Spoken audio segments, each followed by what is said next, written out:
Hello, my self doctor Ranveer. आज हमें कुछ अलग टॉपिक के बारे में डिस्कस करने वाले हैं। अक्सर हम बीमारियों के बारे में डिस्कस करते रहते हैं, लेकिन आज का जो टॉपिक होने वाला है ये हमारे बॉडी के ग्रोथ के लिए, यानी कि जो ज़रूरी चीज़ें होते हैं जिनमें से एक विटामिन्स होता है जिन्हें हम जीवन सत्व के नाम से जानते हैं, हम उसके बारे में आज डिस्कस करने वाले हैं। विटामिन्स यानी कि जीवन सत्व ये ऐसा घटक होता है जिसकी ज़रूरत हर एक जीव को होती है अल्प मात्रा में, जो हमारे भोजन में से प्राप्त होता है और जो हमारे शरीर को उचित कामकाज के लिए, साथ ही शरीर के विकसित होने के लिए बहुत ही ज़्यादा ज़रूरी होता है। अब हम जानते हैं विटामिन्स के टाइप्स के बारे में, मतलब उसके प्रकार। विटामिन्स को दो टाइप में हमने डिवाइड किया है, एक है फैट सोल्यूबल विटामिन, दूसरा होता है वाटर सोल्यूबल विटामिन। तो इसमें से हम अभी आपको पूरी डिटेल जानकारी प्रोवाइड करने वाले हैं। तो सबसे पहले मैं आपको बताता हूँ विटामिन्स कौन से होते हैं और उनके नेम्स, जो हम साइंटिफिक लैंग्वेज में उन्हें पुकारते हैं। तो सबसे पहले जानते हैं विटामिन ए, जिसे हम रेटिनॉल भी कहते हैं। विटामिन B1, जिसे हम थायमिन के नाम से जानते हैं। Vitamin B2 riboflavin, B3 niacin, B5 pantothenic acid, B6 pyridoxine, B7 biotin, B9 folate, B12 cyanocobalamin. साथ ही इसके विटामिन सी, जिसे हम एस्कोबिक एसिड के नाम से जानते हैं। विटामिन डी को कैल्सीफेरॉल, विटामिन ई को टोकोफेरॉल और के विटामिन को फिलोक्विनोन नाम से जानते हैं। तो अभी इनमें से जो फैट सोल्यूबल विटामिन होते हैं उसके बारे में मैं आपको जानकारी देता हूँ, जिनमें हम शामिल करते हैं vitamin A, D, E and के। और बाकी जो बचे हुए विटामिन है ये वाटर सोल्यूबल विटामिन होते हैं, which are expected through our bodies. अब इसमें से जो विटामिन B12 होता है ये एकमात्र ऐसा विटामिन है जो कि कई सालों तक लीवर में स्टोर रह सकता है। अभी हम जानकारी लेते हैं विटामिन के कॉजेस, डेफिशिएंसी के बारे में, मतलब उसके जो कारण होते हैं डेफिशिएंसीज के, उसके बारे में। विटामिन की जो डेफिशिएंसी है ये किसी भी उम्र के व्यक्ति को कभी भी हो सकती है, जिनमें पौष्टिक आहार का शामिल न होना, माल एब्जॉर्प्शन, कुछ बीमारियां जिन्हें कि हम सीलियाक डिसीज, क्रॉन्स डिसीज के नाम से जानते हैं। साथ ही सूरज की जो रोशनी होती है उसकी कमी, जो कि विटामिन डी के लिए बहुत ही ज़रूरी होती है। प्लस आपकी उम्र यानी कि एज फैक्टर और जेंडर, ये भी काफ़ी ज़्यादा मायने रखता है विटामिन डेफिशिएंसी के लिए। Hello, my self doctor Ranveer.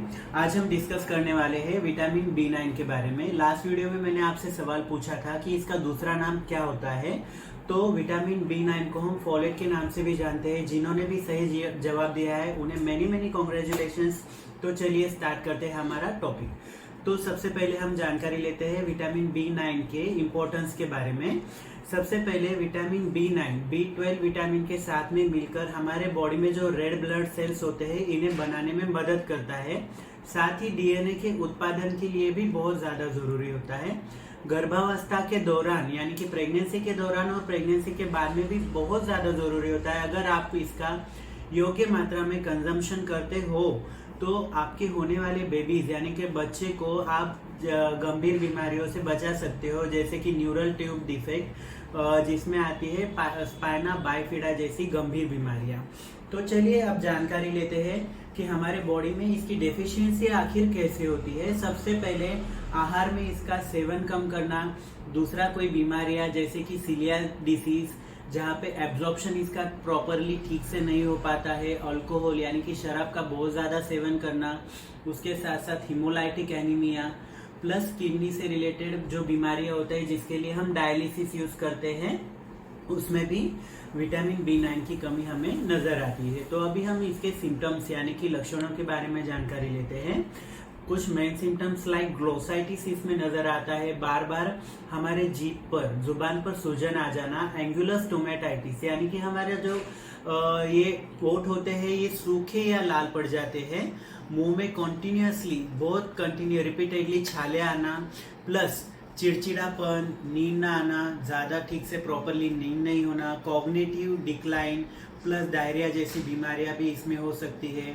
बालों का जल्द से जल्द सफ़ेद होना, शारीरिक प्लस मानसिक विकास न होना, ऐसी इन बीमारियों में इंक्लूड किया जाता है जहाँ पे विटामिन B9 की डेफिशिएंसी होती है। अब हम जानकारी लेते हैं इसके सोर्सेज के बारे में। हमें कहाँ से मिल सकता है? वेजिटेरियन प्लस नॉन वेजिटेरियन, ऐसे हम इसे दो हिस्सों में डिवाइड करते हैं।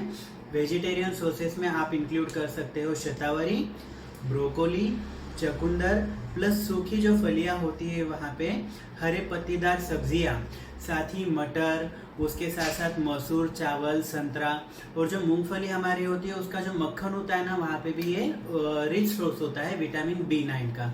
नॉन वेजिटेरियन सोर्सेस इंक्लूड करते हैं अंडा, मांस, मछली, केकड़ा और मुर्गी। तो दोस्तों अभी विटामिन B9 के बारे में तो हमने पूरी जानकारी दे दी है। ऐसे ही रिलेटेड कोई और बीमारी की इंफॉर्मेशन के लिए आप मुझे कमेंट बॉक्स में कमेंट कर सकते हो, ताकि मैं आप तक वो इंफॉर्मेशन प्रोवाइड कर सकूँ मेरे नेक्स्ट वीडियोस में। प्लस अगर आपको कोई भी डाउट हो तो आप मुझे कमेंट बॉक्स के साथ साथ मेल भी कर सकते हो, जो मैंने अपने मेल आईडी प्रोवाइड किया है उस पर। और हाँ, साथ ही मैंने अपना मोबाइल नंबर भी प्रोवाइड किया है, जहाँ पे आप मुझे व्हाट्सएप मैसेज प्लस कांटेक्ट भी कर सकते हो। अगर आपको ये वीडियो पसंद आती है तो इसे लाइक शेयर ज़रूर कीजिएगा, साथ ही मेरे चैनल को सब्सक्राइब भी ज़रूर कर दीजिए। Hit the bell icon for new informative videos. और हाँ, till then take care, see you guys in my next video.